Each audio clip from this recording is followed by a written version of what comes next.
The smell of leftover bread and cheap soup hung heavy in the small roadside restaurant, mixing with exhaustion and quiet desperation, when a trembling plea about a hungry child cut through the room like a blade and made every fork pause midair.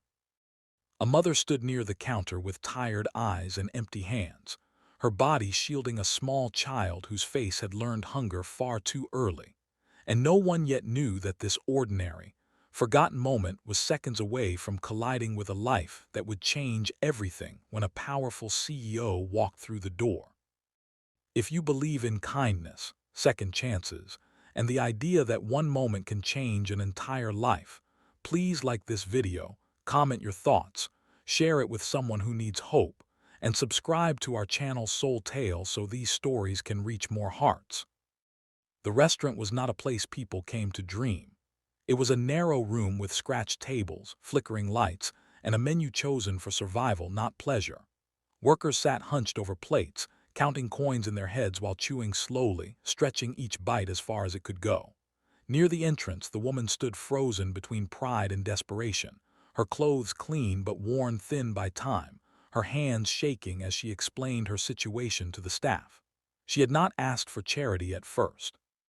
She had asked if there was any leftover food from the night before, anything that could quiet the sharp pain in her child's stomach. The child leaned weakly against her leg, eyes fixed on the plates passing by, eyes that had learned to hope without expecting. The manager's face showed the conflict so many feel when rules collide with humanity. This was a business, not a shelter, and every plate had a cost. Some customers looked away, pretending not to see. Others watched with discomfort, silently grateful they were not standing there. A few whispered judgments they would never say aloud. The room felt smaller, heavier, as if the walls themselves were closing in on that single moment of need. The woman lowered her head, already preparing herself for rejection, already rehearsing the walk back into the cold with nothing gained but humiliation. Outside, a black car pulled up quietly, unnoticed at first. The man who stepped out did not wear his power loudly.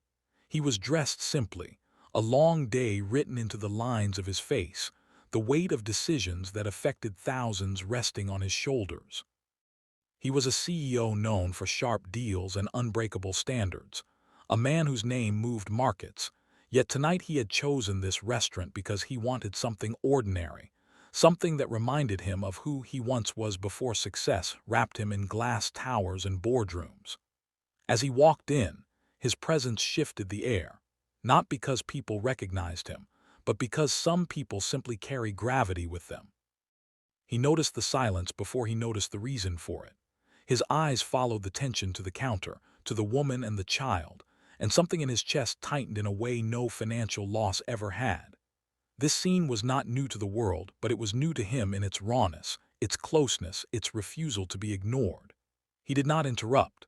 He observed. He saw the manager struggling, the customers avoiding eye contact, the quiet cruelty of indifference that often hides behind policy.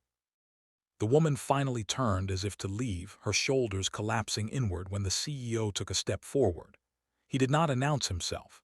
He did not reach for his wallet immediately. He simply looked at the child, at the way hunger had made the small body still, conserving energy.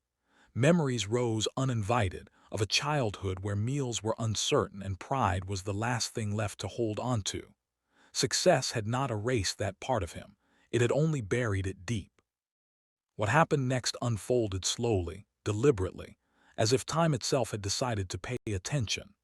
The CEO asked the manager to bring out the best food they had, not leftovers, not charity scraps, but a proper meal. He insisted it be served as it would be to any paying customer, with dignity intact. Then he asked for every table to be cleared and refilled, paying for every person in the room, turning a place of quiet shame into one of shared humanity. Confusion rippled through the restaurant, followed by disbelief, then something softer, warmer. The woman stood frozen, unsure if this was real, while the child's eyes widened at the sight of food placed gently in front of them. There were no speeches, no cameras, no dramatic announcements. The CEO took a seat nearby, not apart, not above, and waited. He watched as the child ate slowly at first, then faster, life returning with each bite. He saw the woman's hand stop shaking, saw her eyes fill not with tears of sadness, but with the overwhelming relief of being seen. As the room filled with sound again, something else began to spread. People started talking to each other. Strangers exchanged smiles.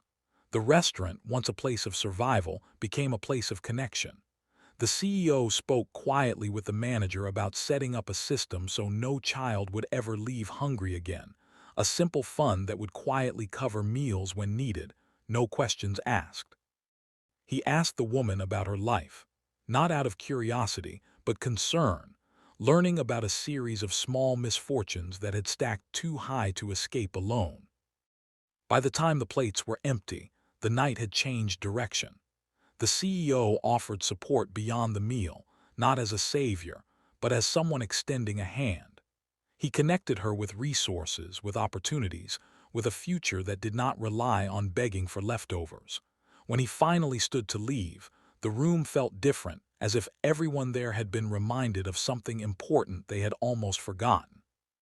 Before we reach the ending, please comment one word below that describes how this moment made you feel, because your voice matters and your kindness inspires others. As the CEO walked out into the night, no one applauded. No one chased him for his name. Yet something profound had settled into that restaurant, something that would linger long after the tables were cleared. The woman held her child close, not just fed, but hopeful. The customers returned to their lives carrying a quiet reminder that compassion does not require permission, only attention. If this story touched your heart even a little, please like, comment, and share this video, and subscribe to Soul Tale, because every act of kindness, even watching and engaging, helps these stories travel further and reminds the world that humanity still exists in the smallest places, waiting for someone to walk in and care.